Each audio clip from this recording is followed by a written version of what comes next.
Hi, I'm Anderson Brown. I want to talk to you today about the concept of nothing or nothingness.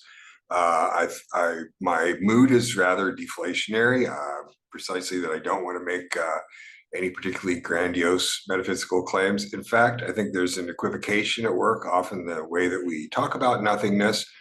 And I think maybe the most interesting thing about nothingness is that it's a good example of what I'm going to talk about today in terms of metaphysical grammar or philosophical grammar, the way the grammar of our language sometimes leads us to thinking that there might be metaphysical problems or general philosophical problems that aren't really there.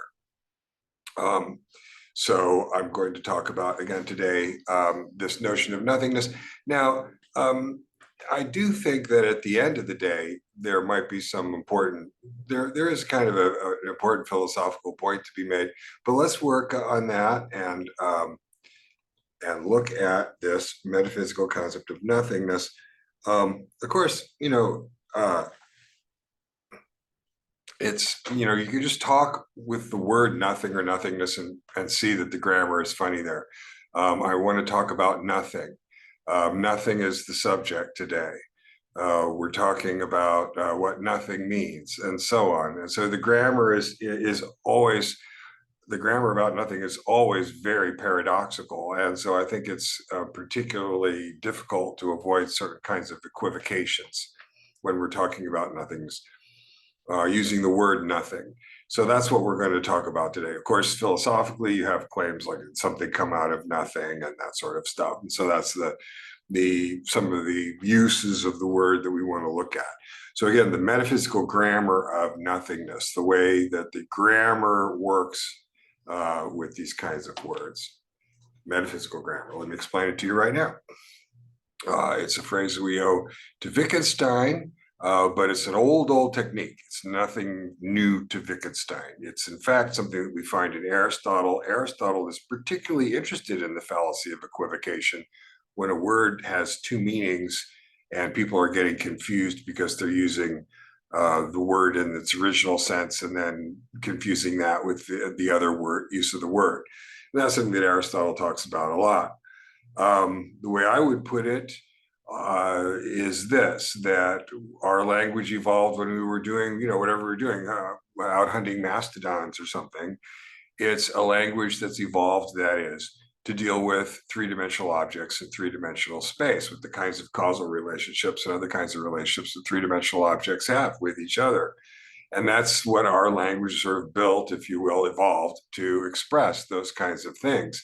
So when we start to talk about abstraction, there's a really basic problem that we tend to put names on things and talk about nouns, and the grammar of our language really implies that something that we're naming even with a word is something that we're referring to. Let me give you some examples so you see what it is that I'm talking about in the third bullet point. The second bullet point is just what I said, but you have so in terms of philosophy of mind, you have language like belief, desire, hope, fear. Remember, behaviorism was an attempt to sort of get around referring to unobservables. Remember, these mental states, supposedly call them states, are unobservables, no-see-ums. You can't really see these things. How many beliefs do I have? How many tables do I have? How many beliefs do I have? Again, the noun is working grammatically the same way, strongly implying that in addition to my dimes and nickels, I've also got beliefs and desires. But of course, what's interesting is that it looks like the beliefs and desires and other mental state sensations that we refer to aren't really concrete objects like that at all. Again, in that sense, you can see where the grammar might be misleading. Plato is always, for the other example, always talking about abstract nouns like justice or beauty. And again, the idea is that, well, we can sort of take the word itself and maybe just appreciate the pure quality of justice, something apart from any particular example of justice. This seems to be what Plato's after. And again, it might be a mistake motivated by the idea that since we have an abstract noun, justice, then there's something specific that we're referring to that's different. This is the Platonic move from just the set of all the things that we're describing that way. And it's David Hume who has a very nice passage where he talks about, for example, substance. And so Descartes, always a target of Hume, is talking about there are mental substances, there are physical substances. Some of the 17th century rationalists talk about divine substance as well. And Hume points out, well, you got these words, substance, property, and once you've got the word, then you can start sort of hanging things on it. It becomes a vehicle for further speculation. Now you've got all these substances. Now you've got three different kinds of properties, according to John Locke. And so Hume, like Aristotle and Wittgenstein, Hume's another canonical philosopher who tells us, well, sometimes this language is misleading you. It's leading you to think that there are metaphysical issues that aren't really there. Okay, so I think we get the picture of what the problem, this fallacy can be. Now we want to look at the way that works with this word nothing. It's clear enough that when we talk about nothingness as a noun, then we're going to be at risk of trying to say things about something that we suppose exists. And that is, I think, certainly on the social media sites where I've had a little experience talking to people with this, that's the basic mistake. Nothing has to have a surface, it has to be somewhere and all that kind of stuff. But let's take a little bit of a closer look. Nothing in the illusion of reference. Again, that's just the basic point. I say there is such a thing as the color blue. There is such a thing. There are such things as kangaroos. And maybe there's such a thing as nothing, or there could have been nothing, or something came out of nothing. And these are claims that many people then will have a strong intuition. I'm referring to something that's nothing. Notice if I'm referring to something that's nothing, if I were doing that, then it would be reasonable to say, well, give an account of this thing that you're referring to. You've got to be able to tell us something about that. After all, wouldn't it be some other state if you said that instead of everything existing, there was just nothing? Wouldn't that be a state? The state of nothingness, then, and aren't you obligated to sort of talk about that and defend that? If you're making, for example, the modal claim that the universe is contingent, and the answer to that is just no, no, and no. I mean, no to any of that. There could have been nothing means nothing existed. Then at which point there is no longer any need to give an account of anything or picture anything or represent anything or refer to anything at all. The claim is that it could have just been that there was nothing, could have been existential verb.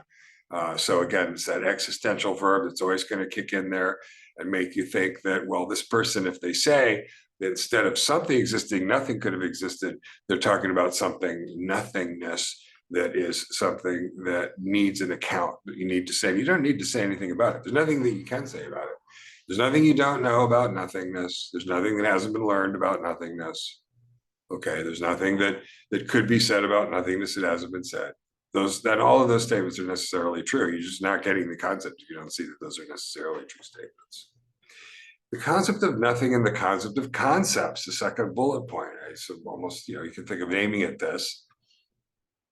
We have a certain notion. If you look in linguistics texts, cognitive psychology texts, you're going to get different theories of concepts. They're going to be representational theories, avatar concepts. There's some kind of an avatar model versus, say, a match to sample model where you might have more like a checklist. And if you have enough of the features of the thing that defines the concept, you'll trigger a representation of the concept, that kind of thing. For nothingness, this just, again, simply won't do. It won't fit with, for example, a standard empiricist idea that, well, you're going to cobble together elements from other things that you've seen. It's not a representational notion. I think most of the philosophical trouble that people have talking about nothing is because they think it's a representational notion, that it's referring to something. And so therefore there has to be some sort of account of that, or there has to be some sort of framework in which we can imagine nothing of nothing again, nothing of the sort is true. And I'll get to why that is more specifically in a second. It was Parmenides who noticed a long, long time ago, in about the 6th century of the first millennium BCE, that negative attributions weren't literal attributions somehow, that there wasn't anything. The way Parmenides saw it was that existence was just a positive thing. Things only existed positively, so they couldn't have any negative qualities. including the quality of not being other things. And so Parmenides was often running in his interesting philosophical insights, in his own case. Um, but I think that, again, the concept of nothing challenges our general concept of concepts. And we think that concepts are some sort of mental representation. Nothingness is not a mental representation of any kind. Nothingness is, in fact, I think, strictly a logical idea. I think it's a modal idea. And I think that modal ideas are logical and not empirical ideas or descriptions. Talk about that right now. Nothing in formalization. Again, this drives people nuts because you want to say, well, it could have been that there was nothing, right? So say, I might say it could have been that there was nothing. Again, the existential verb's already in there, so we've already got a problem trying to say what it is that we're trying to say. Well, how do we do modality in possible worlds? In possible worlds modeling, we say that something's necessary. If it's true in all possible worlds, we say that that's what saying that something's necessary means. That when we say that something's necessary, what we mean is that it's true in all possible worlds. When we say that it's contingent, we mean there's a possible world where it's not true. Okay, so then if I say that existence is contingent, it sounds like I'm saying, if I'm following possible worlds modal logic formalization, under that formalization, then when I say that existence is contingent, what I'm saying is that there's a possible world where nothing exists. But a possible world is a thing. It's a logical entity, but it's a thing that exists. And in some sense, it's a logical sense at a minimum. And that's not what nothing is. So possible worlds. So look, we found a limit. I believe this is true, that we have found a limit there on what possible worlds modal logic can model, because it can't model nothingness. But then neither can standard mathematics, because notice if you say that nothingness will symbolize it as the null set, but again, nothingness is not a set, including an empty set. Well, then what is it? It's nothing. I don't have to give an account of it, and it's a mistake to try to. It cannot be given an account of. Again, it's not a thing that can be described or referred to or represented at all. Not a state of affairs of a possible world or a way the universe could be. Not an empty universe, for example. Not empty space and time at all. Okay. So again, last bullet point, say it's possible there could have been nothing is not formalizable in this way. Using the last sentence on the slide, using the suffix ness, nothingness, that word nothingness, making the abstract noun, like beauty in itself, when we're trying to learn Plato, right? And we make the abstract noun, nothingness. Using the suffix ness here is itself an example of metaphysical grammar. There is no such thing. You say there's nothingness that can be considered, but there isn't. There isn't anything like that. And I'm going to talk about that some more. I'm not just going to keep plunking that down right now, because I think this might be the last slide. I'm trying to keep this short and sweet. The real meaning of nothing. If I say existence is contingent, that's because that's what I want to say. I want to say, existence is contingent. But what am I saying? Say, well, you're saying there could have been nothing, but the existence of nothing is paradoxical. This is a basic argument, right? So you can't say that, because if you said that there was nothing, that would be paradoxical. Nothing doesn't exist. Now, we've been talking about that for the last couple of minutes. Again, when I say that there could have been nothing, I'm not saying that there's something called nothing that I think might have existed. What am I doing? What am I even talking about? I'm talking about existence itself. I'm talking about the universe itself. Okay, the universe, all existing things, existence meaning referring in that sense to everything that exists. Okay, that's what I'm talking about. I'm not talking about nothing. Nothing isn't something that can be talked about, or at least not referred to that way. When I say that there could have been nothing, what I'm saying is that existence is contingent, and that is a claim about the modal status of existence. I'm talking about existence. I'm not talking about nothing. Okay, when I say, for example, there could have been nothing. To say that it might have been that nothing existed is not a claim about some potential positively existing nothing. Okay, it might now be further examined. It's about what exists. Okay, so that is, as I said at the beginning, the basic mistake. You're referring to nothing, so now you have to give us an account of nothing. Not referring to anything at all with the word nothing. I'm referring to the contingent status of what exists. That thing didn't have to be there. Okay, this doesn't have to be here. We are assigning a modal property to the universe defined as all existing things. Now, this is the third bullet point on the slide. And here's another one of these arguments. The basic argument there is that there's some sort of context in which reference. There's a necessary context for reference. And you might say that, well, there's got to be an external world, or there's got to be existence. That's sort of an assumption that underlies our making reference to anything at all. That's fine, actually. I don't have to deny that when I say that there's still misunderstanding there about the word nothing, because the word nothing is not a referring word. It doesn't refer to anything. It's only just a modal word. So it's only, so somebody might say this, people say this, like on social media sites and stuff. It's only within the universe that something can have modal properties. The universe itself is a logically necessary context for coherent modal claims. Okay. Because nothing is not some possible, but nothing isn't a possible state of affairs. Nothing has no modal properties. It's not a subject of reference at all.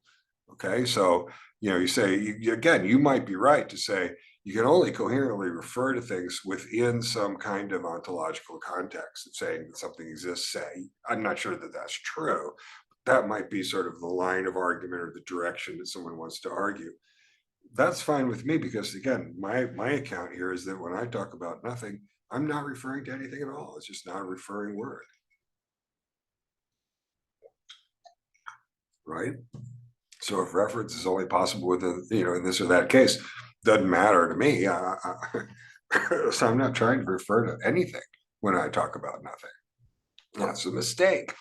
Okay. So, all right. So there's, that clears something up, I think, that is to say that what exists is contingent, that existence is contingent. To say the existence of anything, the fact that anything exists, is a contingent fact. I guess, to be precise, that's what we're trying to say here, right? To say that is something that is not paradoxical, not incoherent. It's just it could have been that nothing existed. Now, that's what the claim that existence is contingent means. Is there any actual positive reason to think that existence is contingent? Granting the universe is nothing other than all currently existing things. This is important. Another line people will make is that the totality of the universe is something different from all of the things in the universe. I don't see how that can go through, though. Again, granting that we're being rather over literal to think about it as a set of objects, but just to be as concrete as possible. But in any event, what we've got is a universe that's full, that is physical things. As David Lewis says, the universe isn't the bottle that holds the beer. The universe just is the set of all of the things that exist. And of course, the physicalist says that, well, the set of all the things that exist are physical things. And there isn't anything then necessarily or obviously that's going to distinguish one physical set from the other physical set. My physical set of my 4 rubber ducks here is a very limited physical set, and the physical set includes all things that exist, is the biggest physical set that there could be. But I don't see any ontological difference if what you believe is that only physical things exist, physical properties and states and processes, whatever, however you want to put it. Well, then it looks like one set of physical things is going to have the same ontological set as all the other sets of physical things. And what physicalism means is that what the universe is one of those sets of physical things. Okay. The universe as we define it is identical to all existing things. It's that set, the set of all the physical things. That's the second bullet point. Now, necessity can't be shown to be a property of existing things. First of all, this is a really basic issue. Uh, necessity is usually a logical notion, a mathematical notion that you can show that necessarily, usually that means by definition, the concluding proposition is following from the given premises. And in the case of natural science or the status of the physical universe, we don't, that just doesn't apply. It's empirical matter. In empirical science, we also have a problem because in science, physical science, we say something's necessary or it's a law. What we really mean is extremely well confirmed. It's so highly confirmed, like gravity, right? The effect, the force of gravity, that we say, well, this is necessary. It's not a logical concept in empirical science. It's a probabilistic concept. It's just how well confirmed this is by the data. So then but in that case, right, since then the model is that what you have is confirmation through observation, and the larger the data set, the better. But in the case of existence, it looks, maybe this is this right? It looks like there's only one case, right? So we're not going to be able to form any notion of anything that's necessary about existence. I think that's right. So then it doesn't, so I would argue, the aggressive part of the argument is not only does the necessitarian, I coined that phrase there, have to be the one, right? It's a burden of proof. They're the one who has to show us that things exist necessarily. It's just simply not obvious. So, and not only that, but it looks to me like existence might not be the kind of thing that could be necessary, since it doesn't look like we can coherently assign it either logical necessity nor physical necessity. So it might be that there's a really strong argument here that you're actually could not be that existence is necessary. I'm not sure. But in any event, last bullet point, and I think this is the last thing that I have to say. That, remember, we're just talking about physical things. And most physical things, me, you, and all the stuff around us in these, wherever we are, these are contingent things, didn't have to exist, didn't have to be the way that they are. And existence itself is, again, the universe, everything that exists. That's existence. And what it is a really, really big set, the maximum set of physical objects. But again, when we're talking about physical objects, surely the default modality on every state of affairs and the truth of every proposition is that it's contingent. Physical reality just is like that. Again, that's a burden of proof argument. It's not a formal proof, but it certainly looks to me as if the person who says existence is necessary is the one who needs a claim that needs to be defending. When I say that existence is contingent, it seems to me that that's sort of a common sense view. You can always say, well, there might be some reason why existence is necessary, but I'm not sure. I don't really see what that would be. And in fact, again, the third bullet point on the slide that you're seeing right now has an argument that, as a matter of fact, it's just not possible that existence itself could have a modal property like being necessary. In any event, nothingness has no modal properties, because we're not referring to anything that could have any properties. So you cannot say about nothingness that it's necessary or contingent or possible or impossible. It's not a state of affairs. It's not something that obtains. It's an absence. More accurately, it's a claim about a concrete thing that it has the modal status of being contingent. It doesn't involve any positive reference to some positive thing that's nothing. Is that the last slide? Yeah, it is. Okay, so let me just step out of there then. I think, again, it's been a little exercise here, maybe in saying the same thing in a couple different ways. Maybe there's a couple points here. I mean, I think it's very useful for anyone to understand the points about metaphysical grammar as a basic method for deflating things. I mean, a responsible philosopher is going to be a deflationary person who wants there not to be speculation that's grounded on shaky premises. you want to make things clear and simple. That's really the idea. And so thinking that nothingness is a thing, again, on social media, people telling you nothingness must have a surface, and definitely that existence is necessary. Of course, the God people, all right. I mean, that's the, well, I'll mention that and then I'll be done. The final unsaid premise here so far is, it looks to me, I mean, I'm saying, well, it looks to me like just sort of the common sense, remember, view is that existence is contingent. And I've made a further point that that doesn't obligate me to say anything about any alternative. There is no alternative. If nothing existed, nothing existed. That's not something that needs explaining or describing. I don't have anything in mind. There isn't anything to have in mind. And that, I think, can't represent it, can't imagine it. And that's where people balk and they say, that just can't be so. I think that it is. And it looks to me then that that would be an issue for theology. It looks like in theology, that's where you're going to find people saying that too much is at stake here. We really have to show that, for example, the existence of God is necessary. Certainly, rationalists like Spinoza, Descartes, Spinoza, Kant, Plato, I mean, they're all going to argue, they're going to have some kind of ontological argument, irrational argument that it's logically necessary that God exists.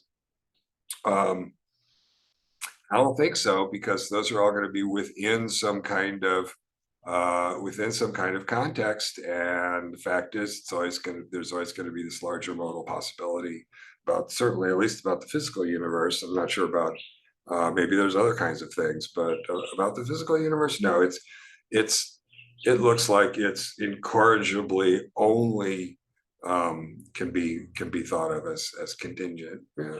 Well, anyway, I'll stop. I'll stop saying contingent and necessary. Anyway, thanks for joining me. I hope that there was some things in there that might help you think. It might help me think. So, all right. Bye-bye.